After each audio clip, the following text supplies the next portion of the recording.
Real question. How many people in the house tonight smoke weed? How many people in the house tonight high right now?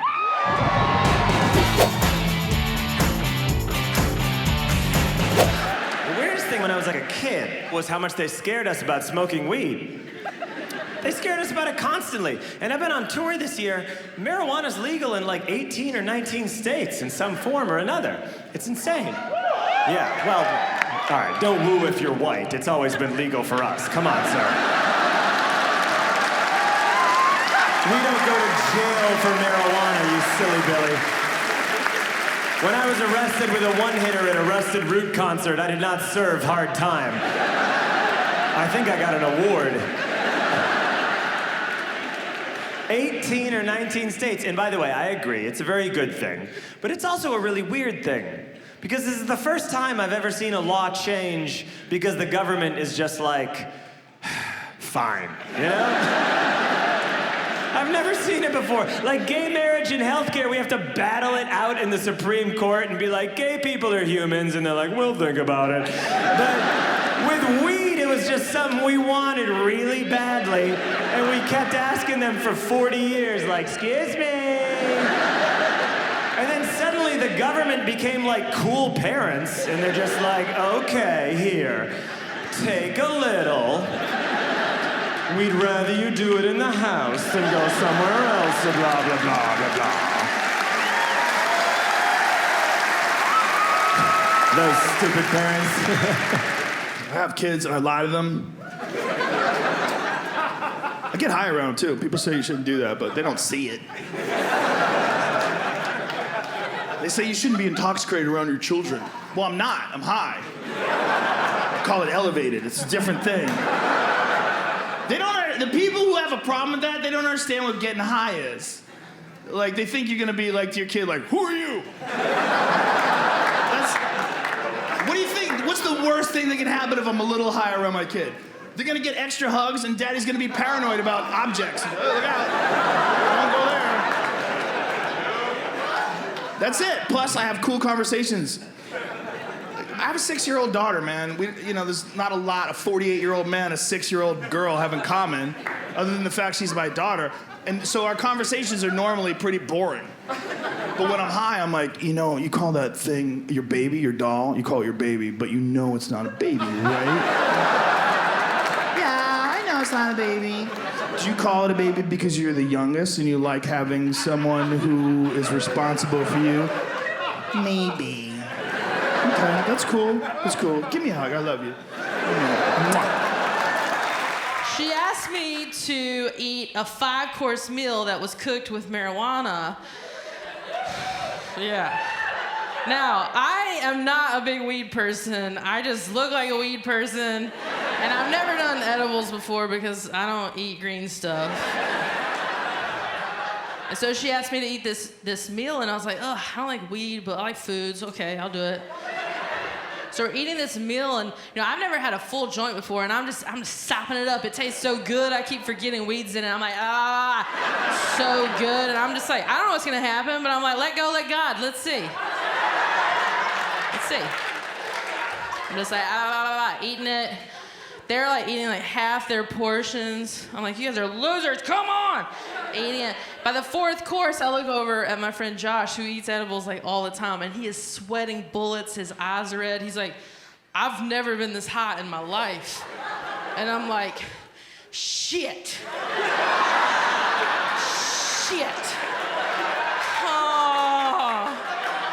Oh God, what is gonna happen to me?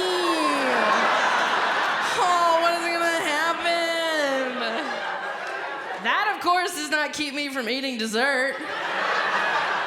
They bring out the 5th course. It's bread pudding. Those are literally my 2 favorite foods, bread and pudding. Of course, I'm gonna eat that. So I eat all that. The waiter comes over. I was like, hey, man, can I ask, like, how much weed do you think I have consumed in this meal? Like on a scale of Michael Phelps to Snoop Dogg, how high am I? And he was like, well, let's just say you ate everything. I was like, let's just say I did. He's like, then you've had about 5 joints. 5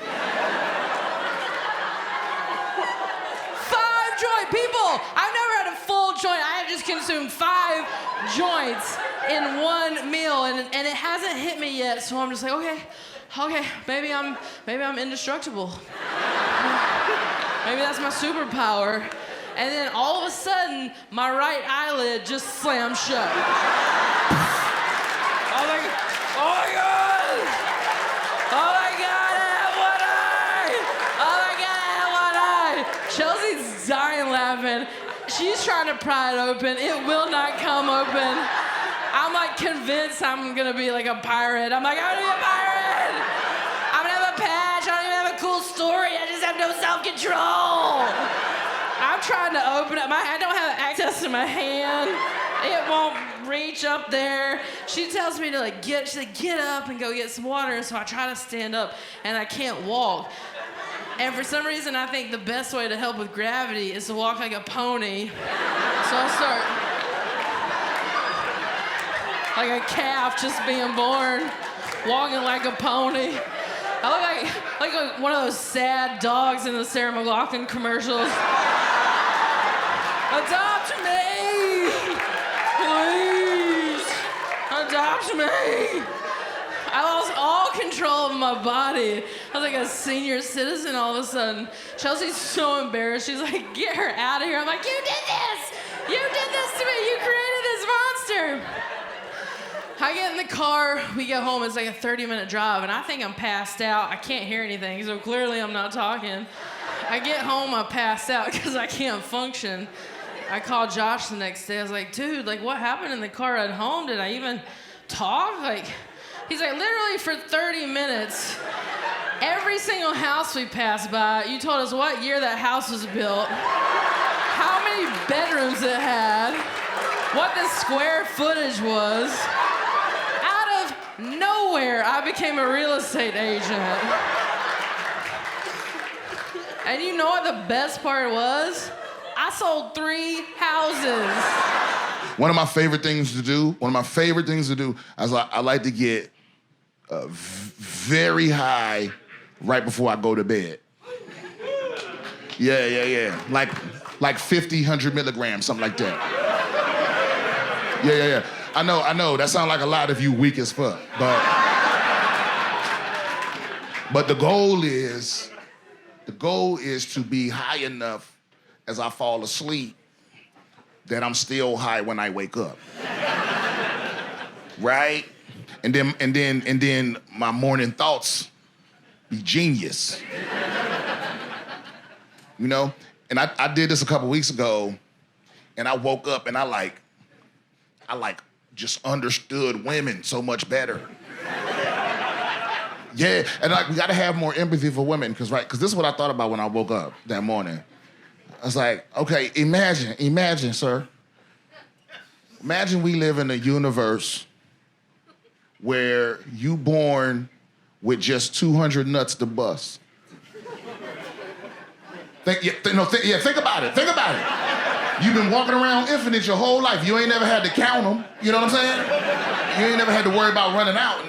Yeah. You need to have a lot more sympathy for women, right? Because, they born with all the eggs they gonna ever have, right? And by the time they hit puberty, their body is destroying them shits.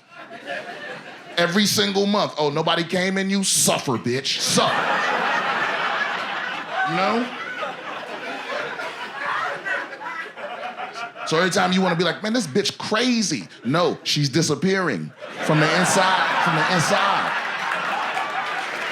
And that's a big deal because they scared us about weed constantly. It would be on our sitcoms. We'd be watching Saved by the Bell. We'd be having a great old time. And then suddenly a character we had not seen before would show up with some weed and the episode would stop cold in its tracks. And they'd always hold the joint. The bad guy would hold the joint in like a villainous way. They'd always offer the joint in a way that no one ever holds a joint, like it's a skull in a Shakespeare play. And now it's legal, and that is great news. Unless you're a weed dealer, and then it is terrible news. And I don't just mean because they're about to lose out to Amazon.com. I more feel bad for weed dealers because they're about to find out that we only showed them a certain amount of politeness because they had an illegal product. And we don't show that same politeness to people who deliver legal products. Like when the Chinese food delivery guy comes, we don't let him hang out after he's delivered the Chinese food. And we don't look the other way when he says weird shit to the girls we're hanging out with to try to preserve the relationship. And we definitely don't give him some of the Chinese food. He's never like, hey, can I get in on those dumplings? And we're like, yeah, we're all friends. I do have to tell you now, I don't drink anymore. I can't do it. The hangovers are just too intense on my body. I don't like it. I'm too old for it. But then I moved to California where weed is legal. And everybody, as soon as I got here, they were like, no, Joel, all you gotta do is smoke some weed. Marijuana is the best hangover cure. And I don't know if you guys have ever tried this, but I have. And boy, is it like putting a hat on a hat. It is not a good remedy. No. I still had a splitting headache and I felt like everyone was mad at me. So, not an experience I would recommend, I have to tell you. I've never been fun. I've never been the life of the party. At best, I'm the faint pulse of a potluck. That's all I've been able to achieve. I don't drink, I don't do drugs. I did start using weed this last year. You can tell because I said, thank you. You can tell because I say using like it's PowerPoint. Wow, I suck. I started taking edibles at night because I was having trouble sleeping. Some of my friends got too excited at first. They're like, oh, now we can get high and go see Spider-Man. And I was like, oh no, I only do that at night. And they're like, wow, you ruined weed too. How did you do that? Next thing I know, Snoop reaches under the desk and he pulls out the biggest blunt I have ever seen. Oh, this sucker was huge. As soon as he pulled out that freaking blunt, I got excited because I wanted to grab my cell phone, okay? I wanted to grab my cell phone so that I could take a selfie of Snoop in the background being Snoop. So while I'm fumbling, trying to get my phone, Snoop starts talking to me again. Yo, Big Fluff. Yeah, what? Hit that while I hit this.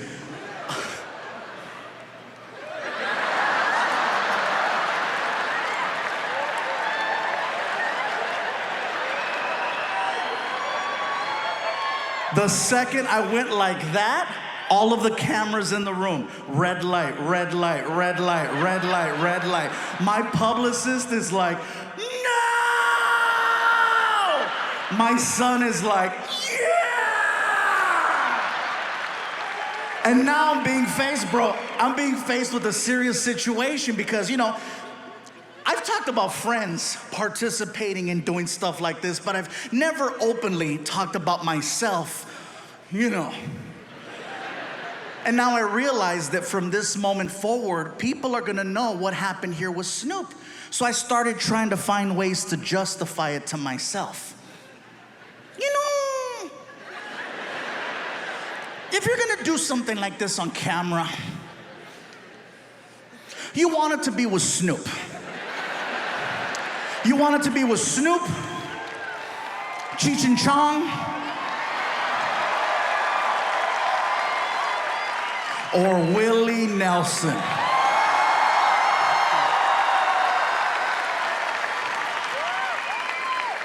Next thing I know, the manager hands me a lighter, I light it, and I take a big hit. So listen, I'm doing my best to hold in all this smoke because I don't want to look like a punk in front of Snoop Dogg. I'm trying, I'm fighting, bro. It's hard,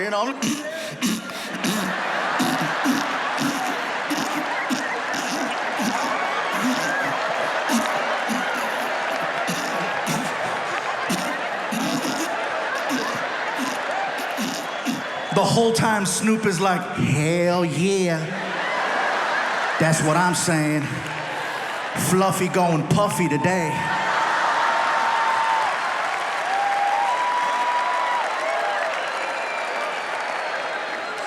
I do not remember the rest of the interview.